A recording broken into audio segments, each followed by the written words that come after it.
Yo, what's going on, guys? Crispy Flakes here. Welcome to Extra Crispy. For today's video, we are reacting to Nick Wright's end of season NBA playoff pyramid. So typically I call him Nick Wrong, but I do remember the last video I reacted to of his was his NBA playoff predictions, and I remember really agreeing with those.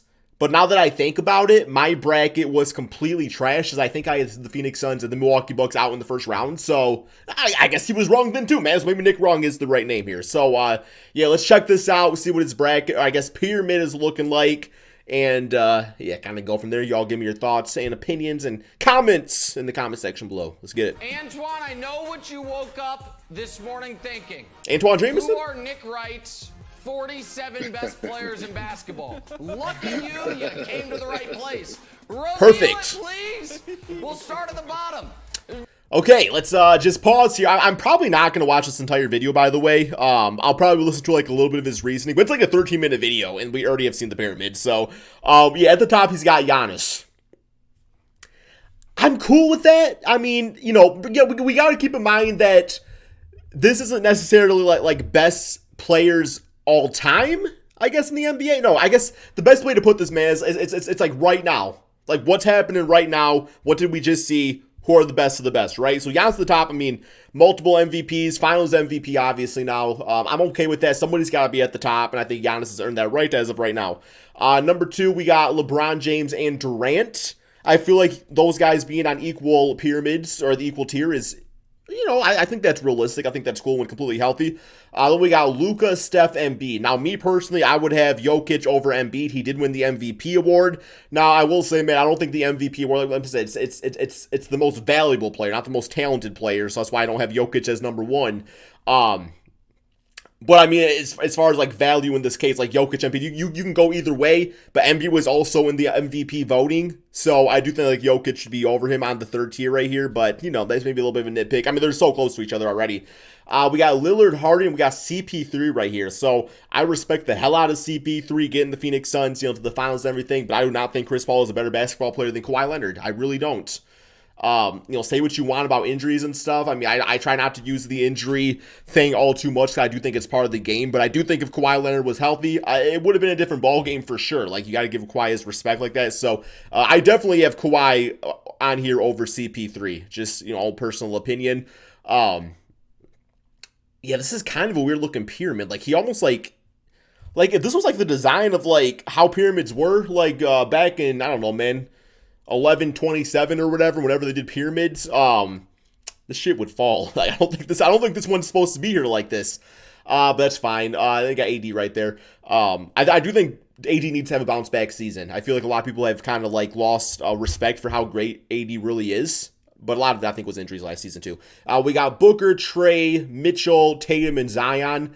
I think that's actually a pretty good tier, having all those guys on the same tier. Like, when I think of all five of those guys, I do think of them all in the same ballpark as far as like, hey, these are great players who all got great fans that are really supportive of these guys right here. And they all make cases for why one's better than the other, which makes them all equal, if you ask me, man. So that's pretty cool.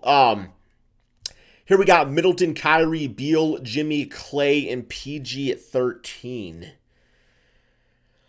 Okay, you could probably make a case for having like Kyrie. Kyrie had a really good season. People don't really realize, but he had a really good season. You know, I could see myself putting Kyrie up a tier over Zion. I mean, because Zion's great. Zion had a really good season himself, but I want to see a little bit more, man. Just a little bit more before I put him over guys like Kyrie Irving, right? But overall, like, tier-wise, I'm trying not to think of this as like a ranking, but just like, hey, these guys are all on the equal playing field. And once again, that's pretty equal. I would say that's pretty equal, all things considered. We have Drew Holiday, DeAndre Ayton, Randall, Russ Brown, John Morant, and Ben Simmons. Okay. Then we got Cat, Murray, Bam, Levine, Draymond, LaMelo, Siakam, and Fox. CJ, Rudy, Sabonis, Lowry, DeRozan, CGA, MPJ, Ingram, and Rose. Okay, so I think I would for sure have like Sabonis and Ingram over Draymond. I respect, you know, Draymond had, you know, played great defense and everything in this previous season. But I'm still taking Sabonis and Ingram over him every day of the week, and probably Shai Gilgeous-Alexander. I like the Fox ranking. I think Fox is actually a better player than Ben Simmons. I really think if you flip the script right there, if you put Fox on the 76ers and you put Ben Simmons on the Kings are even a worse team, and I think the 76ers are a better team. But, you know, obviously with the NBA, there's victim of circumstance, just kind of like where you are in the lineup. So, okay. I will say it's not the worst thing I've seen in the world. It's not the worst thing I've seen in the world. I'm sure if I were to do one of these, it would look much different. But I mean, I don't think there's like, with a few exceptions, like having like CP3 all way up here and stuff, I think it's pretty good. And that's no disrespect to CP3. But then again, you know, leadership qualities and stuff also a big part of basketball, which puts them that high too. So I'm not like terribly mad about it, but okay. Very quickly, who's down on the bottom? CJ McCollum. Who's he next to? Rudy Gobert. Rudy Gobert, defensive player there on the bottom tier. Yep, he's lucky he made it at all. Next level. Why? Carl Anthony. That makes no sense. Okay, No, now he's gonna start pissing me off. Okay, because I'm giving him the benefit of the doubt, being like, this is good, this is fine, and now he's saying stupid shit like that. Rudy Gobert, defensive player, shouldn't even make the list. Like, what? Players, team's always awful. Now we're to reel the cream of the crop. There's Drew Holiday, there's DeAndre Ayton. Those two guys just played in the finals and had huge roles. You got Jaylen Brown there, Ben Simmons, who I think right now people are a little too low on. Everyone forgot about Ja Morant. Ja Morant made the playoffs, had a good playoff, had one awesome playoff game, won a game. All right, now let's get to the top 23 players in basketball. All right, here we go. This is how deep the talent is. 4 of these guys, very deep. Not even top 20 guys. What does that bottom row have in common? All spectacular Robins. None of them. That is a really good point. That is a really good point. I'm gonna give him a W on that one. That is so true. I look at the guys that they're under right here, and I would say, yeah. Middleton second option, Kyrie second option on a championship team, Bradley Beal number 1 option on the Wizards, but they ain't any good. Jimmy Butler, at this point, he needs the right team around him to compete. Klay Thompson, we haven't really seen Klay as a number 1 option, but he's one of the greatest number 2s of all time to Curry. And a PJ13, yeah. Okay. Can be Batman on a championship team. I know Jimmy made the finals as the best player, but come on. Those guys, though, if they're your second best player, you can win the title. 3 of them. Yeah, Jimmy's the only one I was like, okay, exception maybe. Have actually all done that. Now to the next wave stars. Again, these are players 12 through 17. They're all 24 and under. You've got Booker and Mitchell are 24. Trey and Tatum are 22. Zion's just 20. Zion coming off a year that only... But then again, a lot of this too, because that brings up a good point about the age being 24 and under. Like, we don't really know what these guys' future holds.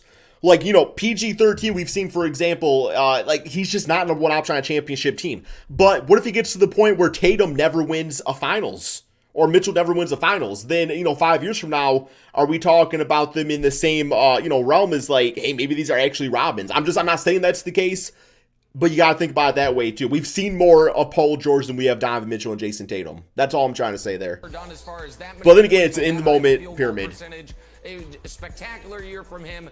None of those guys are superstars, but at least 2 of them are future superstars. Maybe one day all of them will be superstars. You don't think they're superstars? You have your actual superstars, starting with Kawhi and AD. Both of them have top 5 ability. Both of them ability, have been keyword, fringe top 5 players before.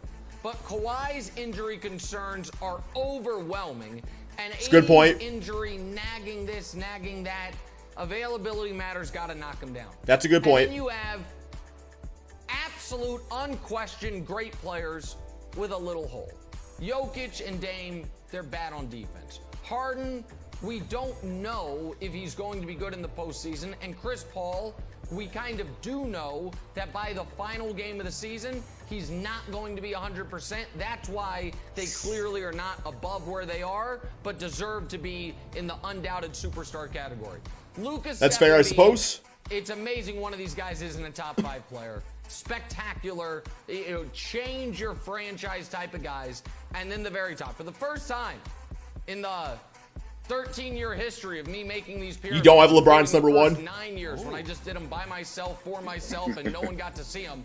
someone other than LeBron James is at the top of the pyramid. Hey, good for him on that, I LeBron and suppose. KD are going to try to wrestle the crown away from Giannis, Antoine, but right now it is unquestionably his. So there it is, top 47 guys. If you feel like... Do you guys think Giannis is the face of the NBA now? Or do you still think it's LeBron? Very curious about that. Someone got snubbed. Just keep in mind, if it was top 50, your guy would have made it. There it is. There's your top... Oh, it's Antoine Walker, not Jameson. Nick, usually I love your predictions. I love the way you pick Mr. Shimmy, players. man. But you got a lot. You got it wrong a lot. This is probably a C- type of. C-? This would be a C-. Wow. Well, the first thing, what I do, I got to give a little love. I finally convinced you. I made you a Derrick Rose fan. He gonna bump So up I'm Tatum. glad to see that I've made you a Derrick Rose Derrick fan. Rose made So it. He was the last guy Derrick on. Rose made the list. So I was excited about that to see Derrick. Very last. Wow. After that, you made a ton of mistakes. I think one thing you have to that's Chris Middleton has to be moved up. You can't have him in that role. I know you're calling it the Robin role, but Chris Middleton has to be up there. And Kyrie Irving, both of those guys have to be above Trae Young, Mitchell, or Jason Tatum. I really don't think that's the. I really don't think they have to be. I really don't think they have to be. I just don't think that's the case. No, I don't agree with that. Be above them. Kyrie Irving, if I'm not mistaken, was a 50-40-90 guy. His season was unbelievable. That's true. Take that away from him because he got hurt in the playoffs. I'll probably put him over Mitchell, I guess. Spectacular this season. If I had to pick. Chris Middleton has done it on the biggest stage.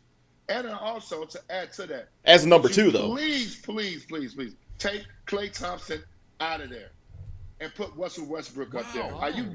Are you forgetting what Russell Westbrook did this season? Are you forgetting what Klay Thompson did his entire career?